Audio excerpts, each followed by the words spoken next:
Hello everyone, welcome back to the channel science let's make it easy. हम class 8th का chapter 3 कर रहे थे, सिंथेटिक फाइबर्स एंड प्लास्टिक के बारे में पढ़ रहे थे। ये वाला पेज कंप्लीट हो गया था हमारा। इसमें हमने पढ़ लिया था कि सिंथेटिक फाइबर क्या होता है, पॉलीमर क्या होता है, टाइप्स ऑफ सिंथेटिक फाइबर पढ़ लिए थे, रियॉन, नायलॉन, पॉलिस्टर, एक्रिलिक, किस किस चीज़ में यूज़ होता है ये भी पढ़ लिया था हमने। उसके बाद हमने पढ़े थे कैरेक्टरिस्टिक्स, सिंथेटिक फाइबर कैसा होना चाहिए, ये हो गया था यहाँ तक। अब हमने आगे स्टार्ट करना है प्लास्टिक से। प्लास्टिक्स का आपको पता है, सभी के घरों में प्लास्टिक यूज़ होता है। प्लास्टिक क्या है? प्लास्टिक भी एक पॉलीमर है। क्या है? Is also polymer like the synthetic fibre. जैसे सिंथेटिक फाइबर पॉलीमर होता है, जैसे कि पोली और मर, दो शब्द से बना ना, दो वर्ड से बना हुआ। पोली का मतलब मैनी और मर का मतलब यूनिट। तो बहुत सारे पार्ट्स जब मिलते हैं तब क्या बनता है? पॉलीमर। तो ऐसे ही क्या है? प्लास्टिक है। तो सारे जो प्लास्टिक्स है उनकी अरेंजमेंट कैसे? यूनिट में नहीं हो सकती। किसी किसी की क्या होती है? लीनियर हो सकती है, या फिर क्या क्रॉस लिंक्ड हो सकती है। अलग अलग उनके साइज़ और शेप पे डिपेंड करता है कि वो प्लास्टिक किस तरीके का होगा। ठीक है, जैसे कि ये देखिए, इसमें हमने देखा है, ये चेयर है, इसमें अलग तरह का है अरेंजमेंट, इसमें बकेट में अलग तरह का है, ग्लास में अलग तरह का, और जो हमारे टॉयज़ में होता है वो अलग तरह का होता है। एक ये है पॉलीथीन, पॉली प्लस में इथीन से मिलके बना है पॉलीथीन। ये क्या एग्जाम्पल? प्लास्टिक का ही एग्जाम्पल है। इट इज़ किस लिए यूज़ होता है? It is use for making commonly use polythene bags. आपने देखे होंगे ना, घर में भी सब्जियां वगैरह जो आती है पॉलीथीन बैग्स में ही आती हैं। ये बैन हो चुका है लेकिन फिर भी यूज़ करते हैं सभी। ठीक है, ये हो गया। उसके बाद प्लास्टिक भी दो टाइप के हैं। जैसे कि सिंथेटिक फाइबर के हमने अलग अलग टाइप किए थे ना, वैसे ही प्लास्टिक के दो टाइप्स हैं। Plastic which get deformed easily on heating and can be bent easily are known as thermoplastic. Thermoplastic का मीनिंग क्या होगा कि अगर हम उसको गर्म करेंगे ना, हीट करेंगे, तो वो मुड़ जाएंगे और अपनी शेप चेंज कर लेंगे। ठीक है, वो मुड़ने पे शेप चेंज कर सकते हैं अपनी, उनको क्या बोलेंगे हम? थर्मोप्लास्टिक। इसका एग्जांपल है पॉलीथीन और पीवीसी। पीवीसी पाइप्स आती है ना, पाइप्स कैसी होती है? वो मुड़ी हुई भी होती हैं। और जो पॉलीथीन है, अगर हम आपने देखा हो, पॉलीथीन को जब हम हीट करते हैं तो क्या होता है? वो सिकुड़ जाती है, उसकी शेप चेंज हो जाती है। तो ये किसका एग्जांपल है? थर्मोप्लास्टिक का। इससे हम टॉयज़ बनाते हैं और क्या क्या बनाते हैं? थर्मोप्लास्टिक, जो कि क्या है? बैंड हो जाए इजीली। इसके एग्जांपल क्या है? पॉलीथीन है और पीवीसी। ठीक है, और इसके बहुत सारे टॉयज़ बनते हैं और वेरियस टाइप्स ऑफ कंटेनर भी इसी से बनाए जाते हैं। अब और क्या है? Thermosetting plastic. ये थर्मोप्लास्टिक हो गया। एक है थर्मोसेटिंग प्लास्टिक। इसमें क्या होता है? There are some plastic which when moulded once can not be soften by heating. हम उसको हीटिंग से सॉफ्ट नहीं कर सकते, हम उसको बेंड नहीं कर सकते। वो क्या होते हैं? Thermosetting plastic. ठीक है, थर्मोसेटिंग प्लास्टिक मीन जो सॉफ्ट ना हो हीट करने पर। इसका एग्जांपल है बेकलाइट और मेलेमाइन। बेकलाइट क्या होता है? एक पुअर कंडक्टर होता है हीट और इलेक्ट्रिसिटी का, मतलब कि ये पास नहीं कर सकता इलेक्ट्रिसिटी और heat. It is used for making electrical switch. Switch जो बने होते हैं ना, वो प्लास्टिक के बने होते हैं। आपने देखे है ना स्विच प्लास्टिक के।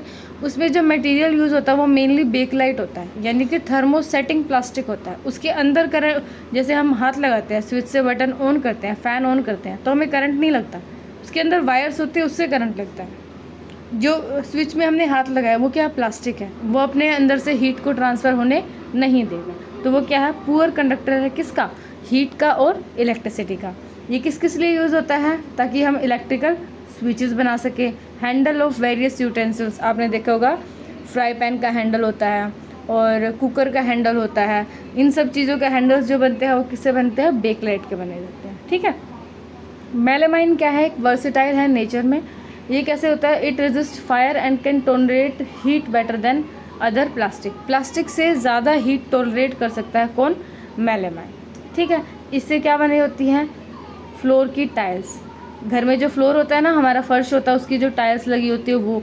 किचन वेयर्स, कुछ किचन अप्लायंसेस होते हैं, जैसे कि हम कढ़ाई यूज़ करते हैं। हैंडल की बात नहीं कर रही, जो पूरी कढ़ाई होती है वो कैसी लगती है हमें? वो मेलामाइन की बनी होती है। वो क्या होती है? हीट को रेजिस्ट कर सकते हैं। जलती तो नहीं है ना कढ़ाई ऐसे। वो किचन वेयर्स होते हैं, बहुत सारे फैब्रिक्स भी बनते हैं विच resist heat. Various types of thermoplastic और थर्मोसेटिंग प्लास्टिक। अब थर्मोप्लास्टिक कौन से है? ये वाले, जैसे कि ये बॉक्स हो गया, ये हो गया वायर्स समथिंग, और थर्मोसेटिंग प्लास्टिक यानी कि जो मोल्ड या बेंड ना हो सके, जैसे कि ये स्विच बोर्ड हो गया, इसकी जो बनी होती है किसके बनी होती है, बेकलाइट की बनी होती है।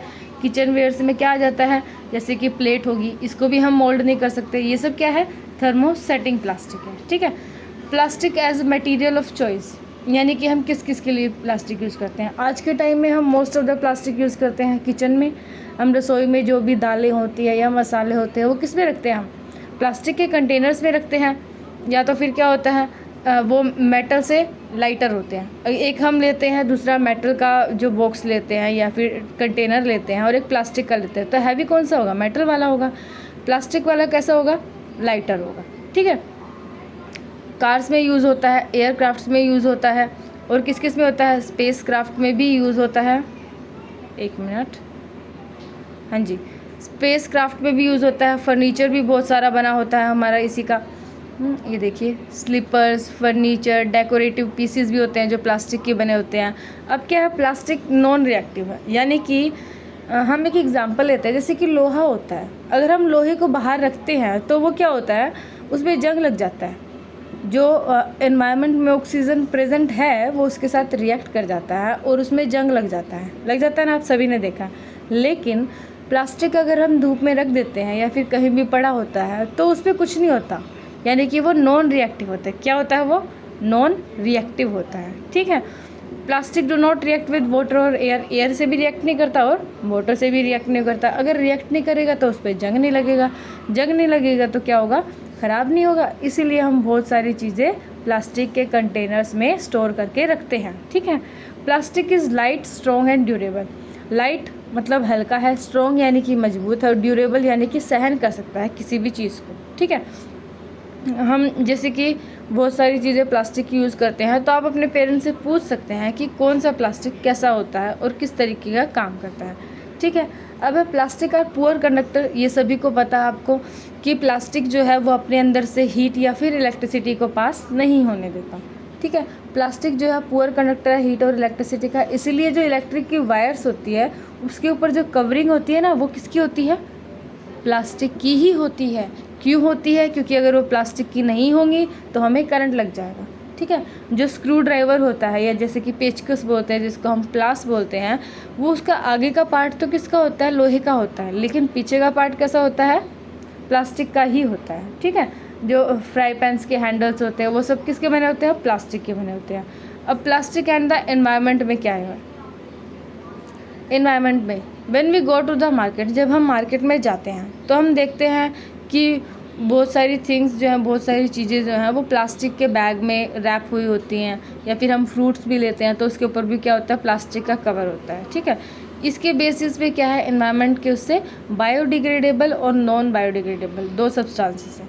ये एग्ज़ाम के लिए इम्पॉर्टेंट है। बायोडिग्रेडेबल क्या होता है, पहले तो हम ये देखेंगे।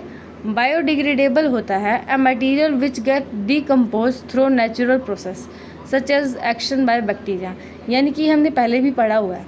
इसका मतलब क्या हुआ है, जो डिकम्पोज हो जाए, यानी कि जो सड़ जाए और उसका कुछ यूज़फुल प्रोडक्ट बन जाए, जैसे कि खाद जो होती है वो बायोडिग्रेडेबल है, यानी कि पील्स हो गए, सब्जियों के छिलके, उनको हम अगर गड्ढे में डालेंगे कुछ टाइम बाद देखेंगे तो वो खाद बन जाएगी।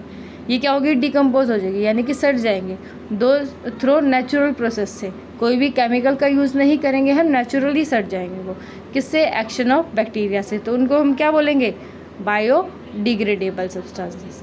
अब कुछ ऐसे हैं, अब material which is not easily, not आ गया इसमें, not easily decompose by natural process, natural process से वो डिकम्पोज नहीं हो सकते, उसको क्या बोलेंगे हम, नॉन बायोडिग्रेडेबल। जैसे कि ये देखिए, peels of vegetable and fruit, जो छिलके होते हैं सब्जियों के और फलों के, या फिर फूड स्टफ़ होता है, लेफ्ट ओवर फूड स्टफ़, यानी कि जो खाना बच जाता है, उनको अगर हम क्या कर देते हैं, 1 से 2 वीक्स तक रख देते हैं किसी भी जगह पे, मतलब कि गड्ढे में दबा के रख देते, तो क्या हो जाएंगे, बायोडिग्रेडेबल। उनके ऊपर बैक्टीरिया एक्ट करेंगे और वह किस में चेंज हो जाएंगे, बायोडिग्रेडेबल में। ऐसे पेपर जो है वो 10 से 30 डेज़ लेते हैं, कॉटन क्लॉथ जो है 2 से 5 डेज़ लेते हैं, वुड यानी कि लकड़ी जो है वो कितना टाइम लेती है, 10 to 15 डेज़, और जो वुलन क्लॉथ होते हैं यानी कि ऊनी कपड़े, वो क्या लेते हैं, 1 साल तक ले लेते हैं।